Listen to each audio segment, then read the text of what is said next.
경찰차들이 와서 어떻게 들어갈 수가 없었어요. 그래서 굉장히 좀 급한 상황이었었는데, 그래도 오늘이 무슨 행사가 있나 보더라고요. 그래서 그 두 블락이 다 막혀 있어서 좀 늦게 도착했습니다.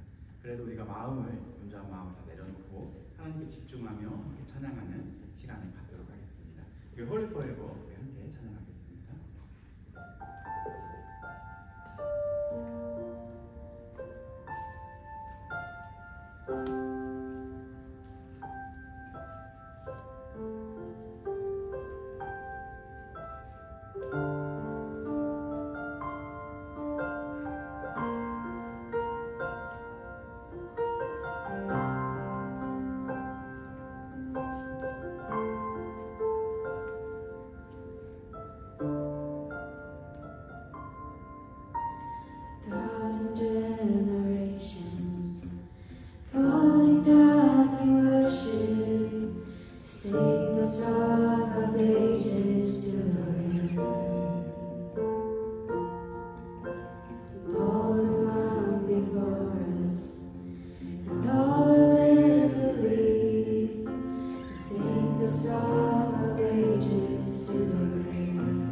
주님께서는 우리에게 오늘도 찾아오셔서 정말 우리와 함께 하시길 원하시고 그 위대하신 주님께서 우리 참 부족하고 연약하지만 우리의 모습으로 오셔서 다시 한번 우리를 죄의 모습에서 의의 모습으로 또한 원수의 모습에서 하나님의 자녀의 모습으로 바꾸기 원하십니다. 주의 자녀들이 이렇게 모여 있습니다. 다시 한번 오늘 예배를 통하여 다시 한번 우리가 자녀됨을 확인하게 하시고 다시 한번 회복함을 경험하고 예수님의 임재하심을 경험할 수 있는 귀한 예배가 되게 해달라고. 우리가 일주일 동안 어떻게 살아왔는지 우리가 감히 평가할 수 없겠죠. 그러나 오늘 이 시간 다시 한번 예수 그리스도께서 다시 한번 우리를 회복시키기 원하십니다. 말씀을 통하여 다시 한번 회복되게 하여 주시옵소서. 앉은 자가 다시 한번 일어나게 하여 주시옵소서. 주님을 보게 하여 주시옵소서. 죽음에서 또한 사망에서 생명과 영생으로 바꿀 수 있는 귀한 시간 되게 해달라고 함께 기도하며 주 앞에 나아가도록 하겠습니다. 기도하겠습니다. 할렐루야. 주여 아버지 감사합니다. 하나님, 우리가 하나님 아버지 죄의 모습이 아니라 원수의 모습이 아니라 하나님의 자녀의 모습 또한 구원자 되신 예수 그리스도와 함께 다시 주님의 백성 되게 하심을 감사합니다. 주의 자녀임에도 불구하고 우리가 일주일을 살아갈 때에 정말 참으로 부끄럽고 연약한 모습들이 많이 있음을 주 앞에 고백합니다. 오늘 말씀을 통하여 다시 한번 예배를 통하여 하나님 다시 한번 회복함을 경험할 수 있는 귀한 시간 되게 하여 주시옵소서. 하나님의 위로하심, 하나님의 격려하심, 주님의 임재하심을 경험하기 원합니다. 이 시간 다시 한번 우리에게 찾아와 주시옵소서. 우리를 다시 한번 일으켜 주시옵소서. 다시 한번 우리에게 말씀하여 주시옵소서. 주님을 보기 원합니다. 역사하여 주시옵소서.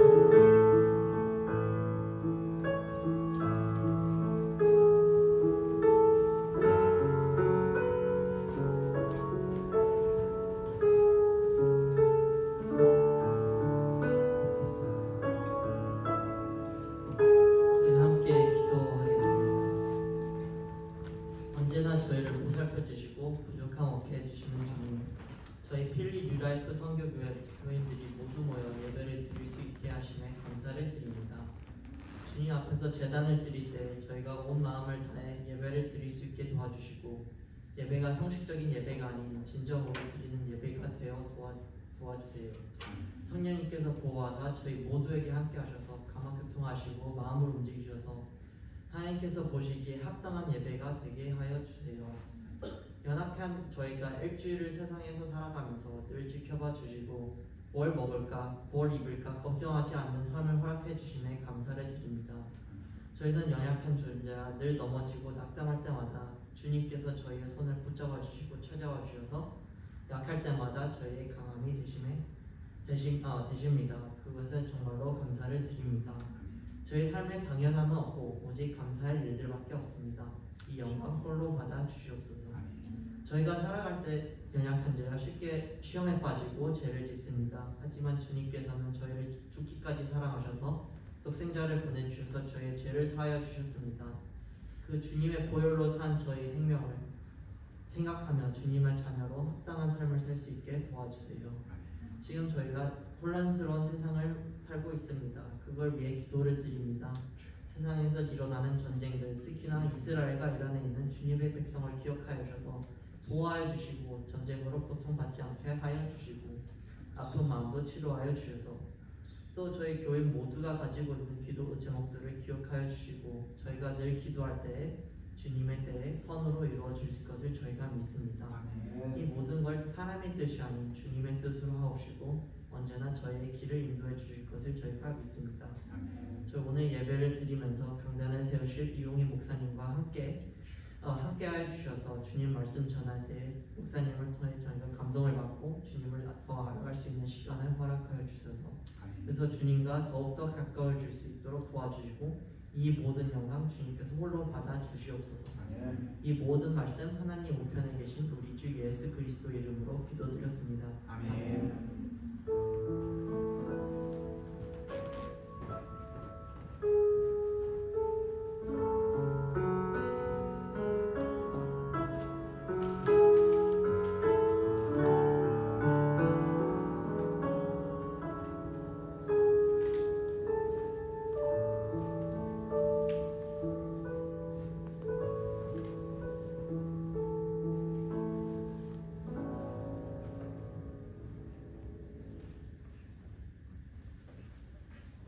찬송가 하나님의 나팔 소리 찬양 180페이지 찬양 찬송가 180장 찬양하도록 하겠습니다.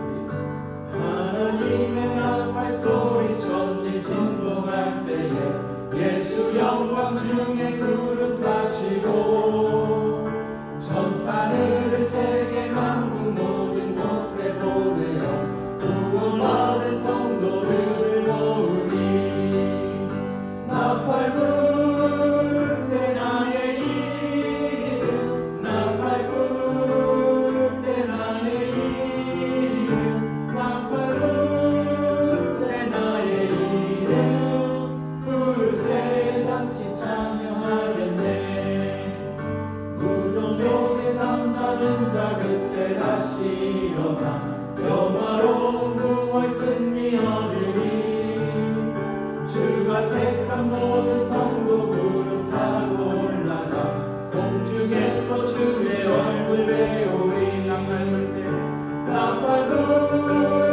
때 나의 이름 나팔 불 때 나의 이름 나팔 불 때 나의 이름 부를 때에 잠시 참여하겠네 주님 다시 오실 날을 우리 알 수 없으니 항상 기도하고 깨어 있어서 기쁨으로 보좌 앞에 우리 나가서도록 그때까지 참고 기다리겠네 나팔 불 때 나의 이름 나팔 불 때 나의 이름 나팔 불 때 나의 이름 부를 때에 잠시 참여하겠네 아멘. 오늘 하나님을 경외하는 마음으로 성경 공독하도록 하겠습니다. 우리 다 같이 일어서신 채로 성경 공독을 할 텐데요. 오늘 함께 보실 말씀은 베드로전서 4장 7절부터 19절까지의 말씀입니다. 베드로전서 4장 7절부터 19절까지의 말씀 우리 함께 합독하도록 하겠습니다. 한 절씩 교독하겠습니다. 제가 먼저 읽고요. 그 다음에 성도님들께서 읽어주시면 되겠습니다. 제가 먼저 읽도록 하겠습니다. 만물의 마지막이 가까웠으니 그러므로 너희는 정신을 차리고 근신하여 기도하라.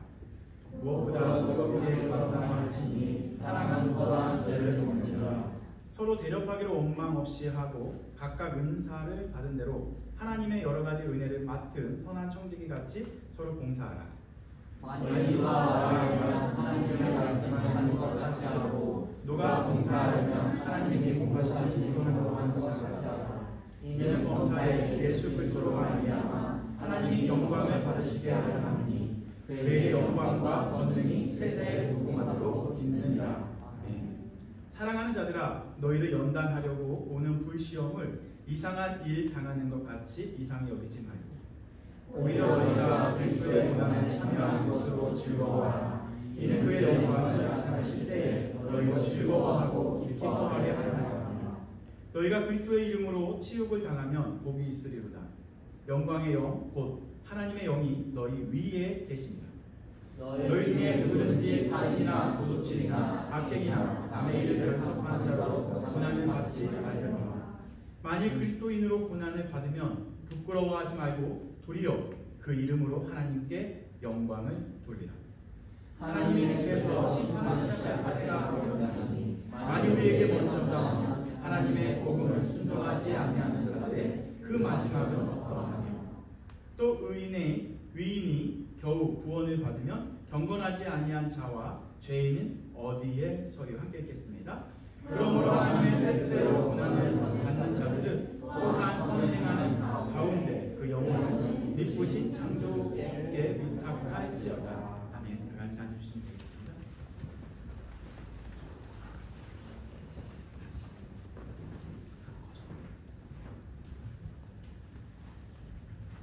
네. 오늘은 종말을 기다리는 당신이라는 제목으로 함께 말씀을 나누려고 합니다. 혹시 마라톤 좋아하십니까? 마라톤. 저는 요즘에 띠산을 좋아합니다. 띠산이 뭐냐면요, 뛰어야 산다. 혹시 이 프로그램 보신 분 계시나요? 션 지사님이 이렇게 진행하는 건데요. 이영표 선수도 나오고 밑에 있는 사람들이 다 이제 허재 선수가 이제 60이 됐더라고요. 한 가지 넘은 나이기도 하고, 그리고 다들 덩치도 좀 있고 한데도 불구하고 마라톤 풀 코스를 뛰기 위해서 이렇게 훈련하는 그러한 프로그램이 뛰어야 산다입니다. 초짜 러너들의 독한 레이스를 하는 게 뛰어야 산다. 이걸 아끼면서 하나씩 보고 있습니다. 마라톤 풀 코스 킬로미터가 몇 킬로미터인지 아시는 분 계시나요? 예, 42.129. 그죠? 정확하게 아시네요. 혹시 풀 코스로 뛰어보신 분 계신가요? 저는 제일 길게 뛰었던 게 10km까지 한번 뛰어봤습니다. 2번 정도 뛰어봤고요. 5km 한번 뛰어봤는데 그 이상은 뛰어본 적이 없습니다. 10km 이상 뛰어보신 분 마라톤 있으실 것 같은데, 역시 지사님. 혹시 몇 킬로까지? 20km, 거의 하프까지. 네, 정말 멋있습니다. 그런데 그 마라톤은 언제 혹시 시작됐는지 아시나요? 기원전 490년으로 올라가야 합니다. 기원전이라는 것은 예수님이 태어나시기도 전 이야기를 하고 있죠. 490년도에 어떤 일이 있었냐면요, 그리스와 페르시아의 전쟁이 있었습니다. 그리스와 페르시아의 전쟁. 그 당시 페르시아는 어마어마한 제국이었습니다. 지금 미국과 같은 어마어마한 제국이었었죠. 그런데 이 페르시아와 그리스와의 전쟁이 있게 됩니다. 그런데 이 그리스와 또한 페르시아의 전쟁에서 누가 이겼을까요? 누가 이겼죠? 그리스가 이겼습니다. 정확하게 말하면 아테네가 이겼다라고 이야기합니다. 아테네는 그리스의 도시 중에 하나가 아테네입니다. 그래서 이 아테네가 이겼다라는 소식을 알리기 위해서 그리스의 병사가 마라톤이라는 그곳에서부터 그리스까지 달려가서 전력 질주를 해서 이 승리의 소식을 알려줍니다. 그래서 정확하게 말하면 이 마라톤 평지에서 마라톤 평지가 평원이 그 북쪽 거기서부터 아테네까지 달리는 거죠. 누가 이렇게 거리까지 체크했어요. 그러니까 좀 주민하다 보면 안 보이겠지만 42km가 나옵니다. 42km를 쉬지 않고 전력으로 달려서 도착하자마자 그 병사가 한마디 하고 죽게 됩니다. 바로 네니케사멘이라는 단어를 써요. 네니케사멘. 이게 뭐냐면 우리는 완전히 승리했다. 바로 누가? 그리스가 완전히 정복했다. 이걸 누구에게 이야기한 거예요? 아테네의 사람들. 승리를 기다리고 승리라는 이 소식을 기다리고 있었던 수많은 백성들이 듣고 싶어 했었던 우리는 완전히 승리했다. 우리는 완전히 정복했다. 이 단어가 바로 네니 캐사멘이라는 단어입니다. 우리가 찬양했었을 때 저거 나왔죠. 뭐 사자가 이겼네. 사자의 어린 양? 예, 그런 게 나오잖아요. 그게 요한계시록 말씀에 나오는데 유다 지파의 사자가 이겼다라는 것을 가사화시킨 겁니다. 그때 쓴 것이 바로 이 단어인 거죠. 바로 그리스의 병사가 우리는 완전히 승리했다. 달린 구간이 42km인 거죠. 그래서 원래 마라톤은 42km 거리였었습니다. 그러면 159m는 언제 생겼을까요? 바로 1908년 런던 올림픽이 있었습니다. 그게 바로 그 다음 단계인데요. 이때 어떤 일이 있었냐면 영국의 황실들이 자기네들이 좀 더 가까이에서 보고 싶어서 출발 지점을 자기가 이제 그 어린아이들을 돌보는 그곳에서부터 달리게 했으면 좋겠다. 그래서 하나 더 클릭해 주시면 이곳에서부터 달리기 시작을 합니다. 그래서 42km를 쭉 갔는데 어디까지 가게 했냐면요. 도착 지역이 바로 화이트시티 스타디움까지 가게 됩니다. 그곳은 로얄석, 그러니까 왕족들이 앉아서 볼 수 있는 곳이 바로 화이트시티 스타디움이 목적지가 됩니다. 이 거리가 정확하게 말해서 42.뭐가 되죠? 195km가 됩니다. 그래서 공식 거리가 그 마라톤의 거리가 되는 거죠. 그래서 쭉 돌아서 거의 맨 마지막에 왔었을 때 사람들은 뭐라고 이야기하냐면요. 조금만 더 가면 끝이 보인다. 어떻게 표현하냐면요. 토 텔로스 엔케센이라는 단어를 씁니다. 따라해볼까요? 토 텔로스 엔케센. 따라해볼까요? 토 텔로스 엔케센. 네. 이게 뭐냐면 토 텔로스라는 것이 끝이라는 뜻입니다. 엔키센은 가까이 왔다라는 거죠. 즉 결승전이 보이면 사람들은 뭐라고 이야기하냐면요. 전력으로 달려라. 토 텔로스 엔키스캔이라고 말합니다. 조금만 더 달리면 끝이 보인다. 조금만 더 달려가자 라고 누가 이야기하는 거예요? 주변 사람들이 이야기를 해주고 있는 거죠. 이 토 텔로스 엔키캔을 누가 이야기했냐면요. 바로 베드로가 성도들에게 이야기를 합니다. 조금만 더 가면 마지막이다. 조금만 더 가면 결승점이다. 조금만 더 가면 종말이다. 우리가 지금 살고 있는 데가 종말이니 조금만 더 힘내서 결승을 향하여 달려가자 라고 이야기하는 것이 더 텔로스 엔키켄이라는 단어이죠. 저는 이 베드로의 이 이야기를 들으면서 누가 생각이 났냐면 저를 훈련시켰었던 PT 선생님이 생각이 났습니다. 제가 한 4년 전에 보디빌딩 대회를 나갔습니다. 스쿼트를 시킬 때도 그분은 10가지 못 셉니다. 6, 7, 하죠? 9, 그 다음에 뭐가 될까요? 10번 하자고 했는데 9단은 뭐죠? 9반. 그 다음에 뭐예요? 9반의 반. 그 다음에 9반의 반의 반. 3번만 더 하자고 해요. 한 번 더 해요?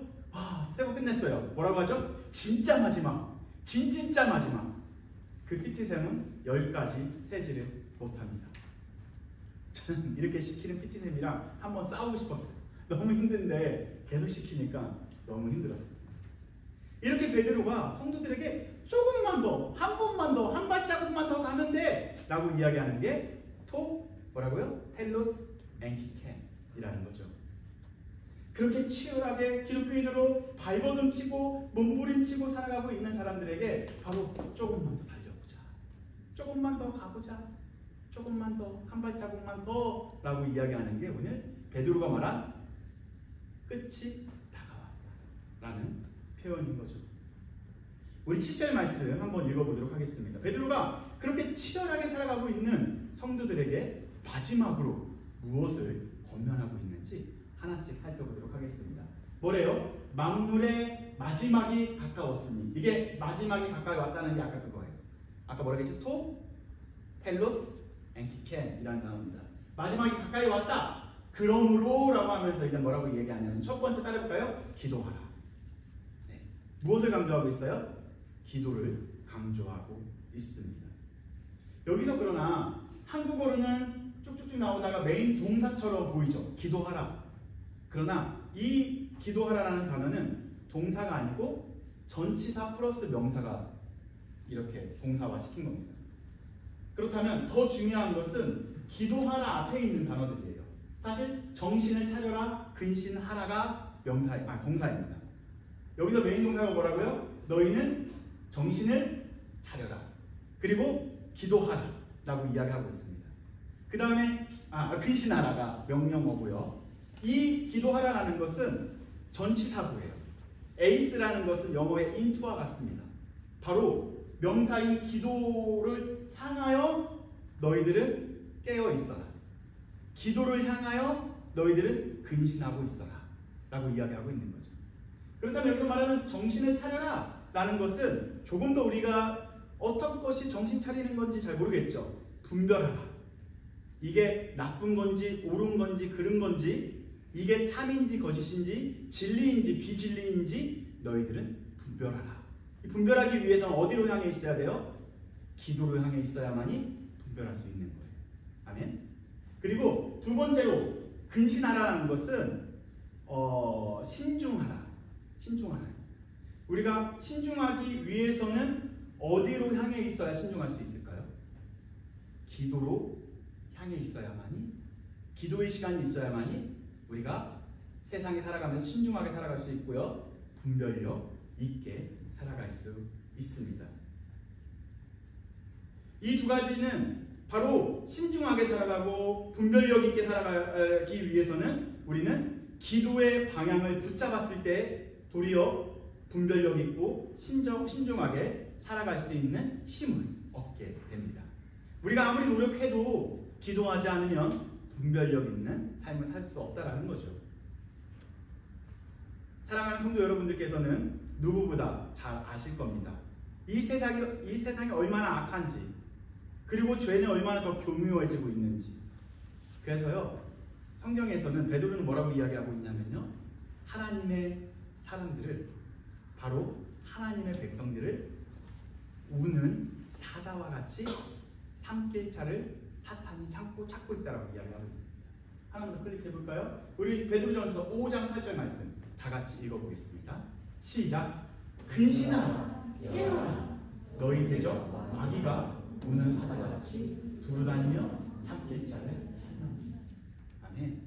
우리가 분별해야 되고 또한 신중하게 살아가야 되는 이유, 또한 기도의 방향으로 잡아야 되는 이유는 바로 마귀가 우는 사자와 같이 하나님의 백성을 삼키려고 이렇게 보고 있기 때문에 우리는 근신하여 깨어 있어야 된다는 거죠.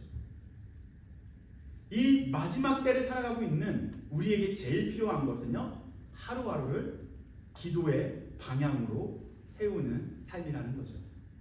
아멘. 그래서 아침에 일어나면 바쁘게 나가지 마시고 아침에 잠깐 멈춰서 기도의 방향을 세우고, 하나님 오늘도 분별력을 허락하여 주시옵소서, 오늘도 신중하게 행할 수 있도록 주님께서 도와주시옵소서라고 기도의 방향을 붙잡아야만 마지막 때에 승리할 수 있는 거죠.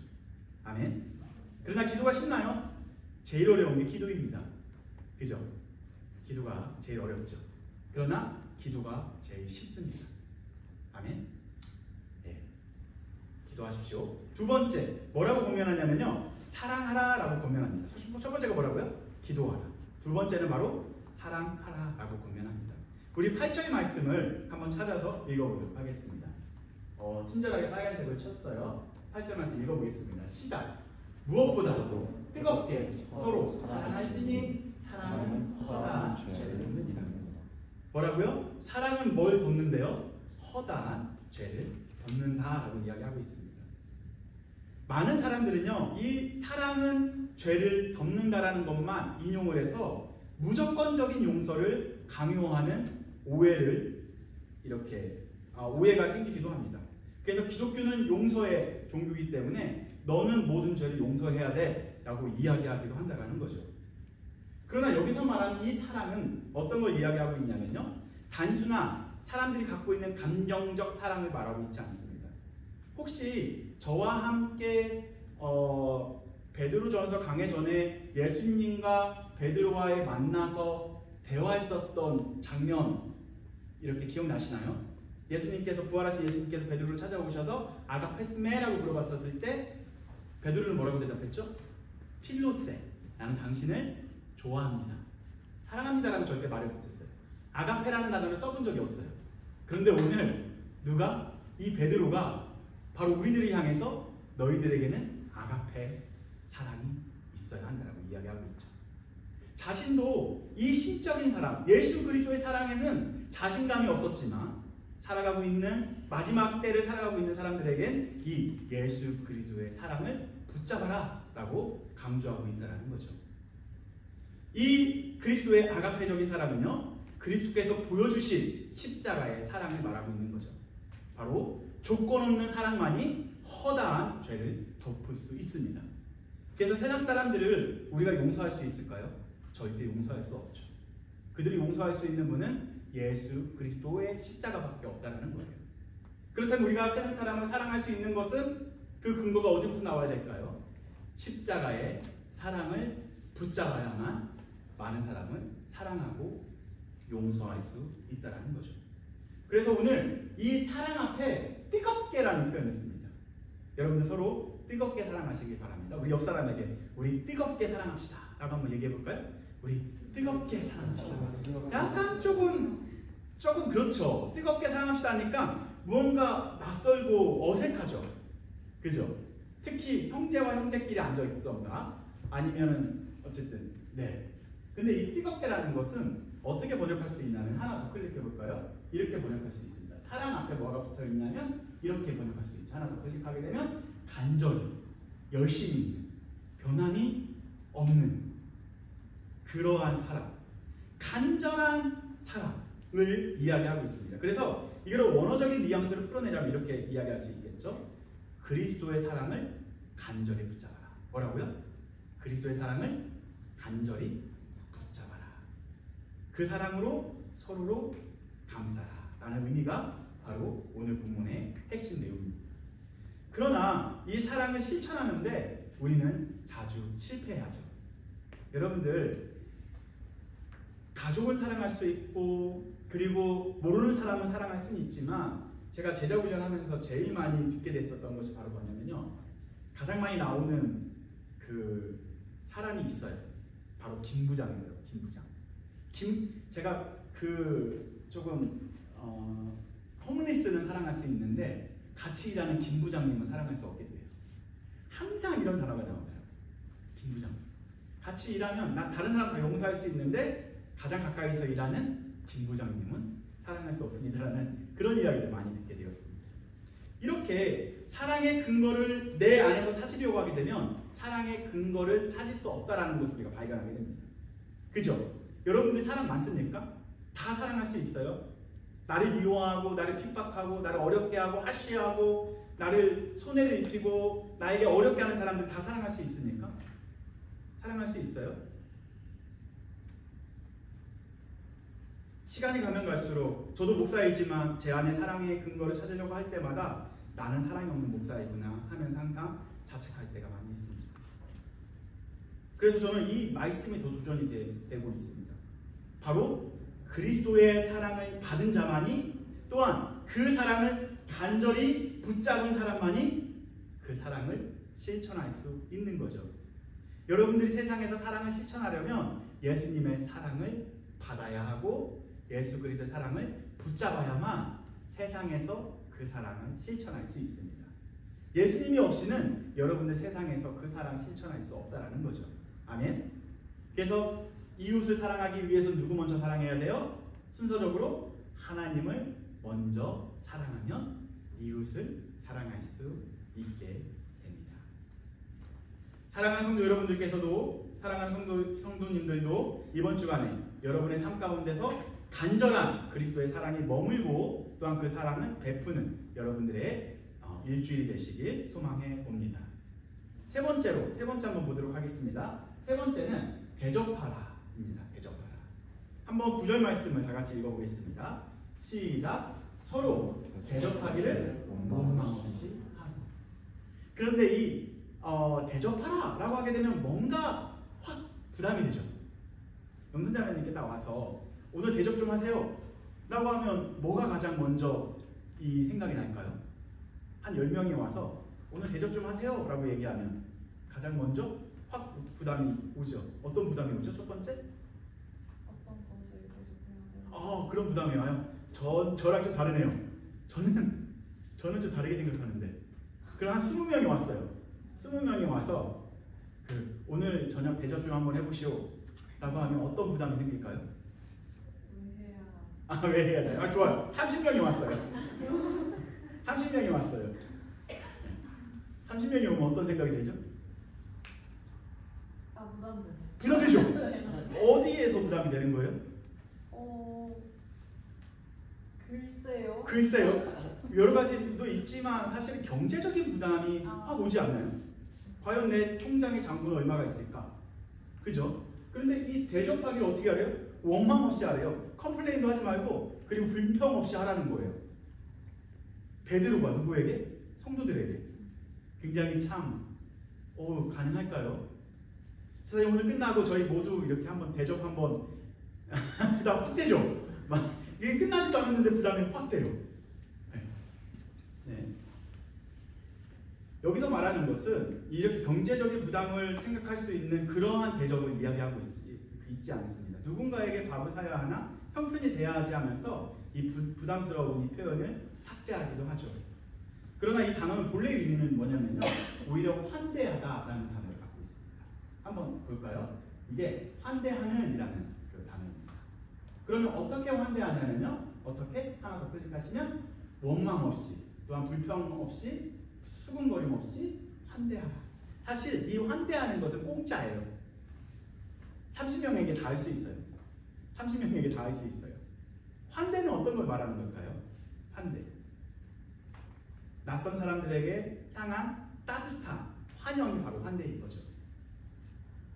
그래서 우리는 음식이나 물질이 아니어도 웃음이나 또한 따뜻한 눈빛이나 혹은 관심으로 또한 말 한마디로 많은 사람을 환대할 수 있다는 거죠.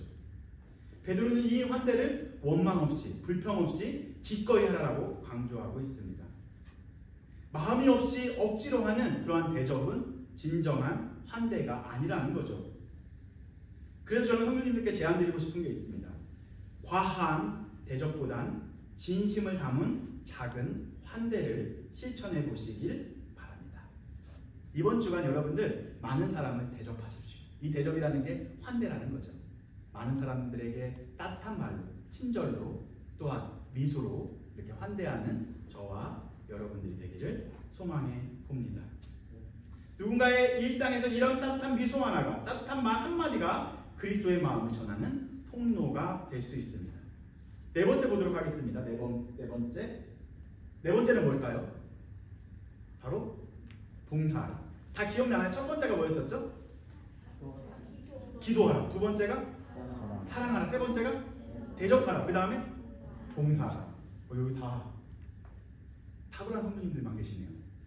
봉사하라. 한번 10절 말씀 다 같이 읽어보도록 하겠습니다. 시작. 각각 은사 받은 대로 하나님의 여러 가지 은혜를 맡은 선한 청지기 같이 봉사하라라고 이야기하고 있습니다.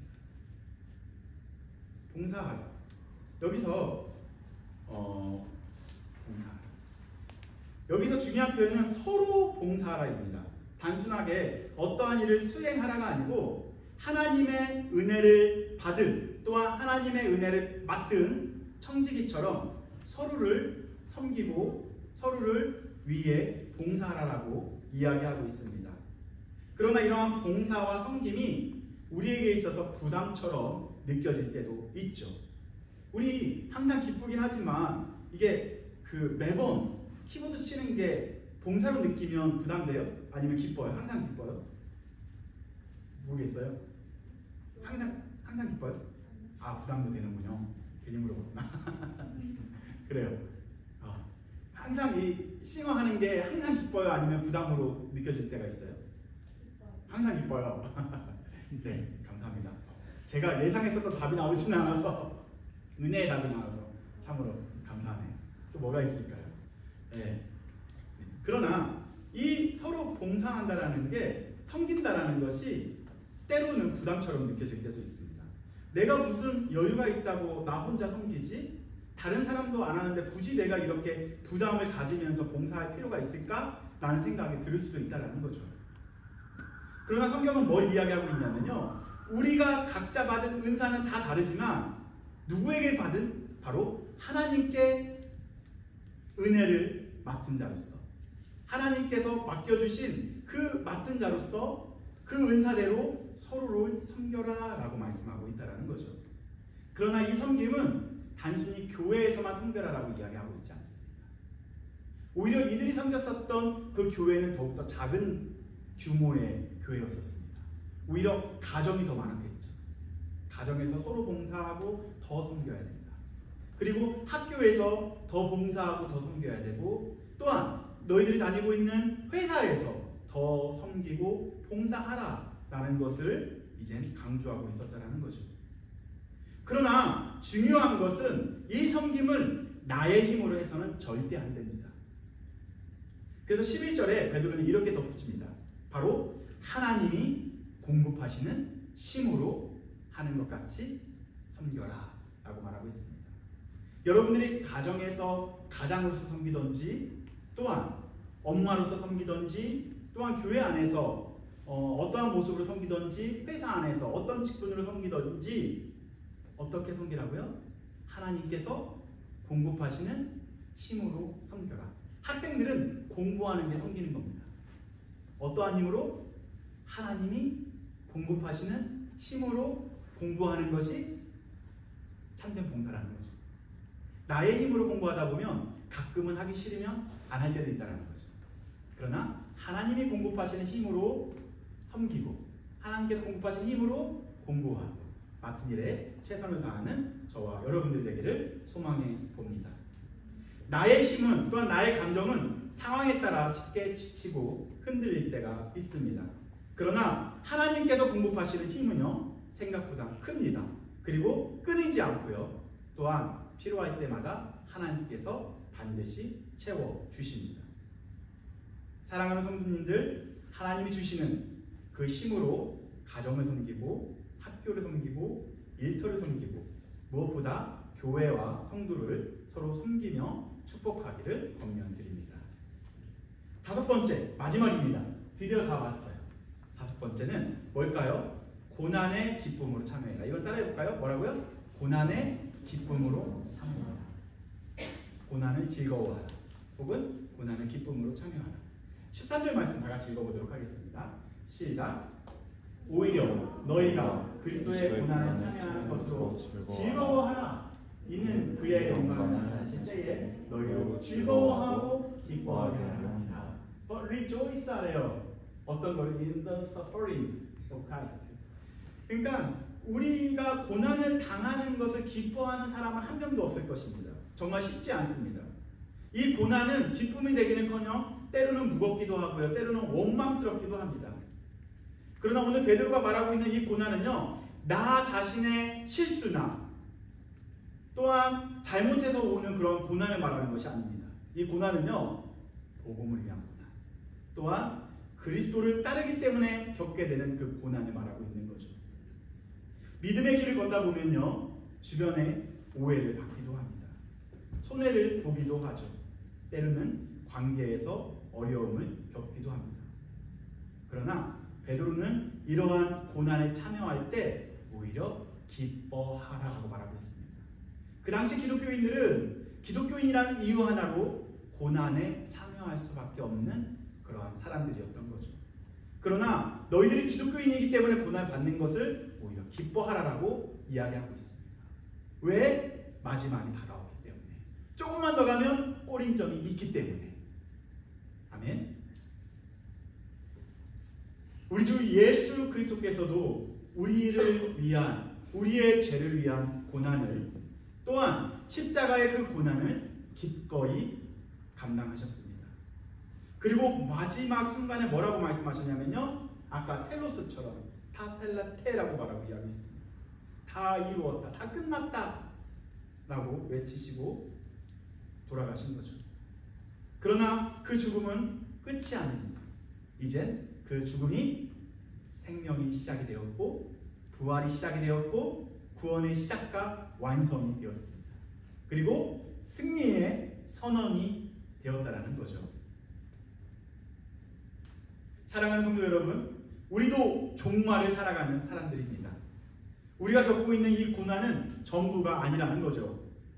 오히려 이 고난은 종말을 향해 가는 믿음의 여정 속에서 반드시 통과해야 하는 길이라는 거죠. 조금만 더 견디면, 조금만 더 버티면 우리는 하나님의 나라에 기쁘게 입성할 수 있게 됩니다. 사랑하는 성도님들, 조금만 더 걸으십시오. 조금만 더 달리십시오. 돌아가지 마십시오. 멈추지 마십시오. 숨이 버거워도 숨이 차도 한 걸음만 더, 한 발짝만 더 조금씩 함께 걸어가면 좋겠습니다. 조금 있으면 뭐가 보인다고요? 이건 텔레사이타이는 뭐냐면 예수님께서 하셨던 말씀이고, 토텔로스 앵기케는 조금만 있으면 너희들도 이렇게 말할 수 있다. 뭐라고요? 텔레사이타이라고 말할 수 있다. 조금만 더 하면 끝났다, 다 이루었다라고 얘기할 수 있는 꼬림점이 얼마 남지 않았다는 거죠. 우리가 몇 가지 살펴봤죠? 총 5가지 살펴보았습니다. 너무 많아서 외우기가 어려울 것 같아서 제가 고민하다가 이 그림 하나를 준비했습니다. 여러분들 이 그림만 보면 완벽하게 외울 수 있어요. 이게 뭐예요? 어떤 기사 아저씨가 운전하고 있어요. 어떤 차를 운전하고 있죠? 큰 대형 공구를 운전하고 있죠. 그렇죠? 따라해볼까? 기사 대봉구. 기사 대봉구. 첫 번째 뭐라고요? 끝을 향하여 달리고 있는 그 성도들에게 뭘 이야기하고 있어요? 기도하라. 사랑하라. 대접하라. 대접하라는 것은 환대하라. 봉사하라. 고난에 즐거워하라. 고난에 기쁘게 참여하라. 외우셨죠? 한번 끄고 해볼까요? 끄고 시작. 기도하라. 사랑하라. 대접하라. 봉사하라. 고난에 즐거워하라. 아멘. 기도하기, 사랑하기, 대접하기, 봉사하기, 고난을 기뻐하기. 5글자를 줄이게 되면 기사대봉구가 됩니다. 저 혼자 이거 보면서 웃었는데 그러나 이 5가지를 외우는 건 쉽겠지만 실천하는 것은 결코 쉽지 않은 것입니다. 기도해도 응답이 없어 낙심할 때가 있고요. 사랑해도 돌아오는 것은 배신일 때가 있고요. 대접해도 나만 손해보는 것 같고, 봉사해도 인정받지 못할 때가 있고요. 고난은 더 말할 것도 없이 고통스럽고 불공평하게 느껴질 때도 있습니다. 그러나 베드로는 말하죠. 마지막이 가까이 왔다. 끝이 보이기 때문에 멈출 수 없다. 우리는 지금 이 종말의 경주를 함께 달리고 있습니다. 고대의 그 마라톤의 그 승리를 이야기하고 있었던 그 병사 페이디페데스는 우리는 승리했다, 이 말을 하고 그는 죽게 되어졌죠. 숨이 멈춰졌을 때까지 달렸습니다. 이 말을 들었었던 사람들은 그것을 뭘로 느꼈냐면 유앙겔리온으로 느껴졌습니다. 바로 승리를 간절히 기다리고 있었던 사람들에게는 그것이야말로 복음이었던 거죠. 사도 바울 역시 복음을 위해 무려 최소 16,000km를 걸으면서 선교 사역을 했습니다. 복음을 위해 지구 반바퀴를 도는 거죠. 그는 복음을 위해 말이 아닌 몸으로 하나님의 복음을 증거한 사람이었습니다. 사랑하는 성도 여러분들께 마지막 이렇게 권면드리고 싶습니다. 우리는 모든 사람이 2번의 이 테텔로스를 맞이하게 됩니다. 테텔로스가 뭐죠? 종말, 마지막을 경험하게 된다는 거죠. 첫 번째는 개인적인 마지막을 경험하게 될 겁니다. 두 번째는 우주적인 마지막을 경험하게 됩니다. 첫 번째 마지막은 뭐냐면요, 우리가 나이가 들고 죽게 되면 이게 개인적 종말이라고 표현을 하고요. 그리고 예수님이 다시 오시게 되면 바로 우주적 종말이 이루어진다라고 이야기합니다. 주님의 재림은 심판의 날인 거죠. 그러나 이 2가지의 종말을 준비하는 삶은요, 바로 복된 삶이 될 수 있습니다. 이것이야말로 하나님의 때를 기다리는, 하나님의 신랑이 오는 것을 기다리는 신부와 같은 그러한 모습이라는 거죠. 마지막으로 제가 이번 주에 만난 한 목사님의 이야기를 말씀드리고 오늘 설교를 마치려고 합니다. 이 목사님은 중국의 지하 신학교를 위해서 그 신학교를 세우시고 사역하시는 목사님이십니다. 지금은 300명이 모인다고 하더라고요. 중국의 그 신학생들이. 그런데 그 신학생들에게 뭐 가르치냐면 종말로만 가르친대요. 종말로만 잘 가르치고 있는데, 그들은 고난을 많이 있지만 그 고난이 주님을 오히려 사모하게 하고 그리고 말씀을 사랑하게 한다라고 저에게 이번 주에 말씀해 주셨습니다.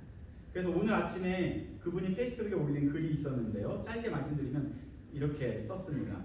고난받는 교회는 위밖에 바라볼 곳이 없습니다. 왜냐하면 옆에는 뭐만 있냐면요, 옆은 고통과 치욕밖에 없기 때문입니다. 그래서 횡적인 시간이 아니라 종적인 공간을 찾게 됩니다. 영원히 시간으로, 미래가 현재로 진입하는 공간입니다. 즉 승천하신 그리스도와 연합을 갈망하게 됩니다 라고 글을 쓰셨습니다. 목사님께서는 이런 말씀을 저에게 하셨던 말씀이 아직도 여운으로 남는데요. 이렇게 말씀하셨습니다. 서구, 즉 미국의 교회는 종말을 이론으로 듣고 있고요, 복음을 문화로 받아들이고 있어서 너무 안타깝습니다. 오히려 중국에서 모이는 그 사람들은 지하에서 신앙생활을 하지만 정말로 하나님을 사랑하고 종말을 사랑하며 예수님의 오심을 기다리는 그러한 도전 때문에 자기도 매일같이 예수님의 오심을 기다리며 살아가고 있다라고 말하고 있습니다. 우리도 다시 복음으로 살아가야 될 때가 왔습니다. 그래서 우리는 다시 시작해야 합니다. 누구를 위하여? 이젠 주님을 위하여. 2000년 전에는 바로 예수님께서 바로 나를 위하여 그 일을 감당하셨다면 2000년이 지난 지금은 우리가 누구를 위하여? 주님을 위하여. 어떻게 하면 될까요? 첫 번째, 뭐라고요? 기도하고. 두 번째, 뭐라고요? 사랑하고. 세 번째, 대접하고. 네 번째, 봉사하고. 다섯 번째, 고난을 기도하십시오. 누구를 위하여? 그리스도를 위하여. 주님을 위하여. 아멘. 이렇게 주님을 위하여 실천하는 이 다섯 가지는 완벽할 수는 없겠죠. 그러나 우리를 위하여 끝까지 멈추지 않고 달리신 예수 그리스도를 기억하며 오늘도 그 걸음을 다시 한 걸음 내딛는 저와 여러분들이 되기를 소망해 봅니다. 우리 함께 다시 달립시다. 그러나 이젠 혼자 달리지 마십시오. 우리 사랑하는 이 공동체와 교회와 함께 달리길 권면드립니다. 그리고 예수님께서 여러분들과 함께 달리실 것입니다. 그리고 고린 지점에서 주님께서 이렇게 말씀하시죠. 뭐라고 하냐면 잘했다. 누구에게? 나에게. 내 사랑하는 아들아, 내 사랑하는 딸아, 잘했다. 힘들었지? 수고했다. 라고 예수님께서 고린 지점에서 함께 달리시는 우리에게 말씀하실 거라는 거죠.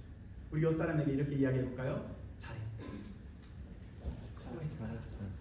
힘들었지? 조금만 더 달리자. 아멘.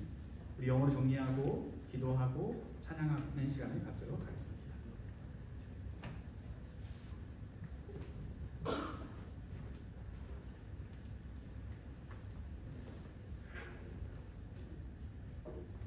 Life is like a long-distance race, and the finish line is drawing near. In 1 Peter chapter 4, verses 7 through 19, the Apostle Peter reminds believers that the end is near and gives 5 essential ways we should live as we wait Christ's return. First, Peter says to be alert and sober, minded for the purpose of prayer. The Greek text emphasizes direction toward prayer. It's not just about doing prayer, but orienting your mind and life toward it. Second, we are told to love one another deeply. This love is agape, love, Christ-like, sacrificial, and earnest. True love covers a multitude of sins. We also practice hospitality without complaining, showing kindness even in small ways like a smile or a greeting. We are to serve one another with the gifts God has given us. not relying on our own strength, but on God's power. Finally, we are to rejoice in suffering when we suffer for Christ, for we are sharing in his glory. In conclusion, Peter's 5 instructions can be remembered as pray, love, welcome, serve, and rejoice. Even when these things are hard, we do them for the Lord. One day, at the finish line of faith, Jesus will say, "Well done, my beloved child."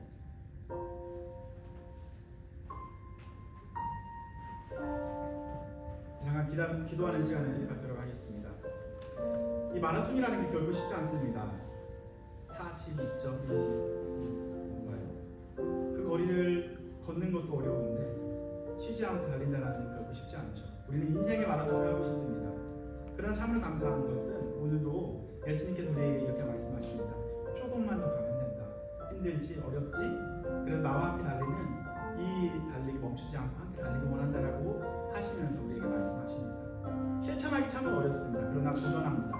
우리가 사랑하기 원하고요, 기도하기 원하고요, 환대하기 원하고요, 또한 봉사하기 원하고요, 또한 고난을 기뻐하는 그런 그리스도인이 되기 원합니다. 여전히 부족하고 연약합니다. 하나님의 자녀로 살아간다는 게 결코 쉽지 않은 조합에 고백합니다. 그러나 이것이 얼마나 복된 건지 모르겠습니다. 우리 힘들더라도 예수님과 함께 그런 그리스도인으로 잘 살아내기 원합니다라고 결단하고 또 우리가 다짐하면서 하나님 앞에 기도하며 나아가면 좋겠습니다. 함께 조용히 혹은 입술로도 기도해 주고 크게 소리 내서 기도해 좋습니다. 우리 주님을 바라보며 기도를 향하여 간절히 기도하도록 하겠습니다. 기도하겠습니다.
주의 말씀 믿으며 하나의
교회 소식 전해드리도록 하겠습니다. 우리 주보를 참고하시면 되겠고요. 우리 7월 15일부터 17일까지 청소년 집회가 진행이 됩니다. 위에서 기도 부탁드리겠습니다. 그리고 방학 기간이라 이렇게 한국에 가시고 또한 인턴십으로 타주에 가신 많은 분들을 위해서도 기도 부탁드리겠습니다.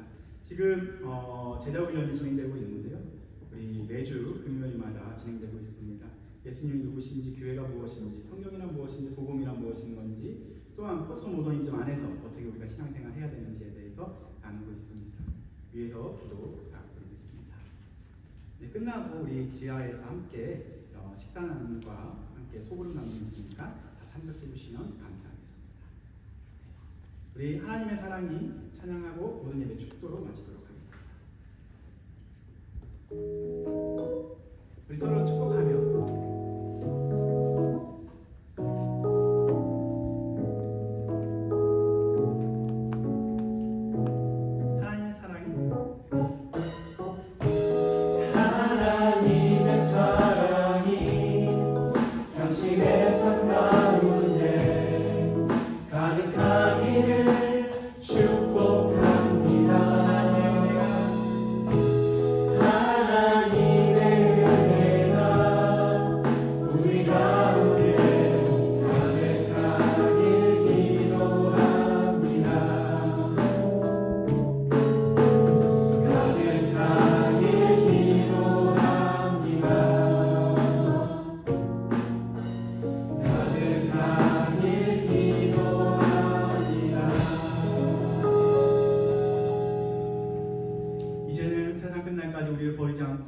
주기까지 사랑하시는 우리 주 예수 그리스도의 은혜와 무한하신 하나님의 지극하신 사랑과 성령의 감동 감화하심과 교통하심이 지금도 종말을 기다리며 주님과 함께 달리기를 원하는 우리들 머리 위에 지금부터 영원까지 함께 있을지어다.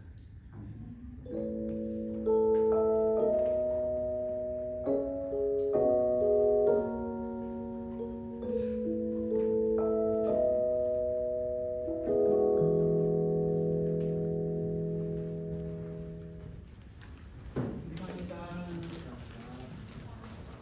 우리 의자를